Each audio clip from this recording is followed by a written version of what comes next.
വിദ്യാർത്ഥികളെ അപമാനിച്ചെന്ന ആരോപണത്തിൽ മറുപടിയുമായി കെ.ടി. ജലീൽ. അധ്യാപകൻ എന്ന നിലയിലാണ് കുട്ടികളോട് ഇടപഴകിയത്. സദസ്സിനെയും പരിപാടിയുമായി സഹകരിപ്പിക്കാൻ ശ്രമിക്കാറുണ്ട്. കുട്ടികൾക്ക് ഒരു തരത്തിലുള്ള പരാതിയുമില്ല. കുട്ടികളെ അപമാനിച്ചിട്ടില്ല.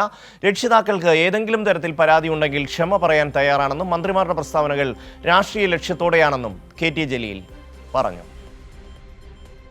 സ്വാലിഹ് ചേരുകയാണ്. സ്വാലിഹ്, വളരെ കൃത്യമായി MSFും യൂത്ത് ലീഗും മുസ്ലിം ലീഗ് നേതാക്കന്മാരും എല്ലാവരും കൂടി പടയൊരുക്കത്തിൽ ഇറങ്ങിയതാണ് കെ.ടി. ജലീലിനെ പിടിച്ചു കെട്ടാം എന്ന് കരുതി. പക്ഷേ വളരെ മനോഹരമായി അദ്ദേഹം ഇന്ന് മറുപടി പറഞ്ഞിരിക്കുന്നു. വിശദാംശങ്ങൾ.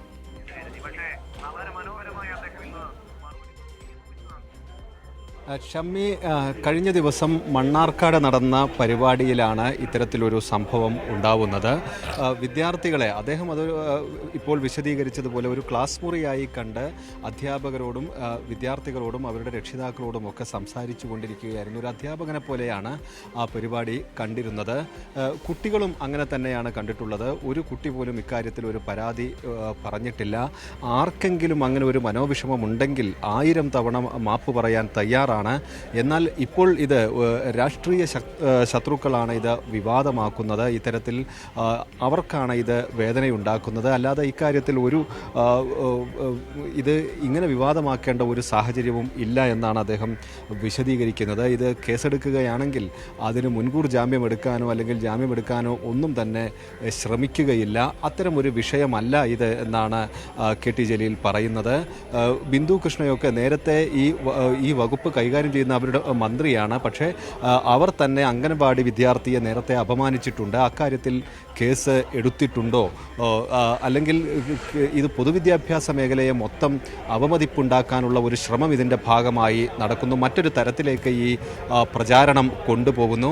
അങ്ങനെയെങ്കിൽ പി.കെ. കുഞ്ഞാലിക്കുട്ടിയെ ലക്ഷ്യം വെച്ച് അദ്ദേഹം പറഞ്ഞത് കേരളം എന്നതിന് കോരളം എന്ന് എഴുതിയത് പിണറായി വിജയൻ മുഖ്യമന്ത്രിയായിരുന്ന കാലത്ത് കേരളത്തിലെ പൊതുവിദ്യാഭ്യാസ മേഖലയിൽ പഠിച്ചതുകൊണ്ടാണോ അങ്ങനെ ഒരു തെറ്റ് സംഭവിച്ചത് എന്ന് അദ്ദേഹം ചോദിക്കുന്നുണ്ട്. വളരെ രൂക്ഷമായ വിമർശനങ്ങളും പരിഹാസവും ഒക്കെ കലർന്നതായിരുന്നു അദ്ദേഹത്തിൻ്റെ വാർത്താ സമ്മേളനം. ഏതായാലും മണ്ണാർക്കാട്ടെ സംഭവത്തിൽ അസ്വാഭാവികതയില്ല, അതിൽ ആർക്കും തന്നെ ഒരു പരാതിയില്ല എന്ന വിശദീകരണമാണ് കെ.ടി. ജലീൽ നൽകുന്നത്.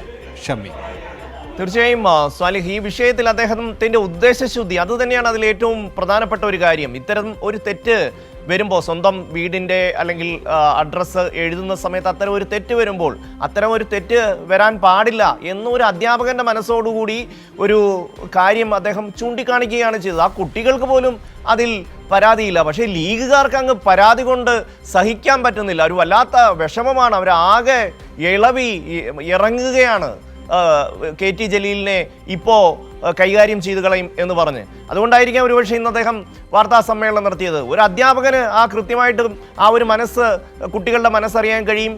ആ കുട്ടിക്കും ഒരു അധ്യാപകൻ എന്ന നിലയിൽ കെ.ടി. ജലീലിൻ്റെ മനസ്സറിയാൻ കഴിയും. ആ കുട്ടിക്ക് പരാതിയില്ല. പിന്നെ ലീഗുകാർക്ക് ഇത്ര വിഷമം എന്താണ് സ്വാലി?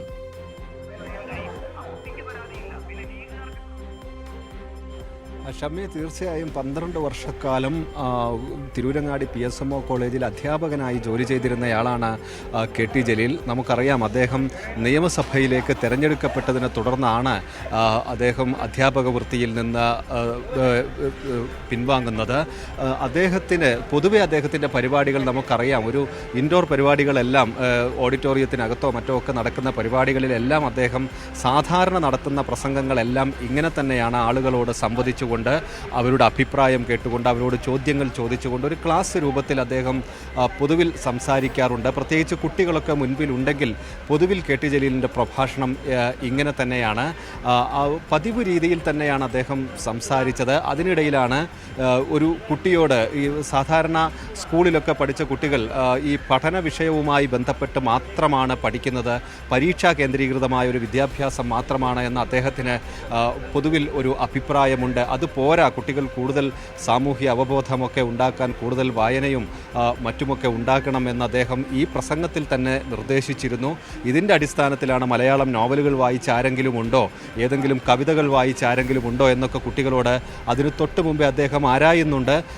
ഒരു കുട്ടി മാത്രമാണ് അതിനോട് പ്രതികരിച്ചത്. അതേസമയം ഹിന്ദിയിൽ പേരും വിലാസവും എഴുതാൻ ആവശ്യപ്പെട്ടിരുന്നു. ഇതിൽ ഒരു കുട്ടിക്ക് രവികുമാർ എന്നെഴുതിയതിന് മാ എന്ന അക്ഷരത്തിന് പകരം ല എന്നായിരുന്നു. ആ കുട്ടിക്കാണ് അദ്ദേഹം തിരുത്തി കൊടുത്തത്.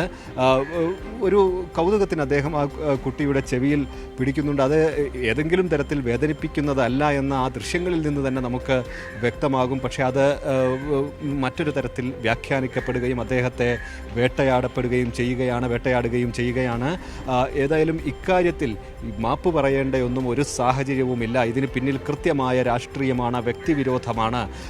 ഈ MSFും അതുപോലെ തന്നെ യൂത്ത് ലീഗുകാർക്കും മാത്രമാണ് ഇത് ഇപ്പോഴും മനസ്സിലാവാത്തത്. മറ്റാർക്കും ഇക്കാര്യത്തിൽ പരാതിയില്ല എന്നുമാണ് KT ജലീലിൻ്റെ വിശദീകരണം. ഷമി, സ്വാലിഹാണ് വിശദാംശങ്ങൾ നൽകിയത്.